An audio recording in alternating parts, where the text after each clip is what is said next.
J'entends la notion de facility management qui est un peu l'embryon sur lequel tu vas pouvoir construire le reste. La notion de R&D, tu l'as pas du tout à la base. Et du coup, cette notion de... Il y a quand même une notion de R&D dans le hardware, la R&D dans la gestion de data, parce que comme tu disais, par rapport à savoir optimiser au mieux les tournées de nettoyage, que ce soit pour un robot ou que ce soit pour une femme de ménage. Hein.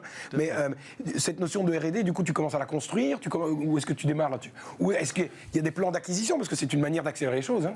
Voilà, je pense qu'il y a une combinaison des deux, de toute évidence. On a quand même déjà chez nous une cellule qui s'occupe du digital, on a des gens qui s'occupent de l'innovation, c'est pas exactement de la R&D, mais de l'innovation.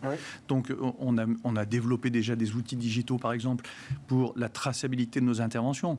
Pourquoi on fait ça? D'abord parce que nos clients ont besoin de transparence chez nous. L'image de la propreté n'est pas exactement celle-ci dans l'histoire. Bon. De plus en plus, propreté, c'est transparence. Ben oui, voilà. Donc il faut être cohérent, comme vous dites. Donc on a développé, par exemple, un outil avec du NFC où nos agents sur les sites, dans les hôpitaux ou ailleurs, d'ailleurs, quand ils rentrent dans une pièce, ils font bip, et quand ils sortent, ils font bip. Et en temps réel, nos clients dans les hôpitaux, par exemple, savent, ou dans les cliniques, savent que la chambre est prête et hop, le patient suivant peut venir. Ça leur fait gagner du temps, enfin voilà.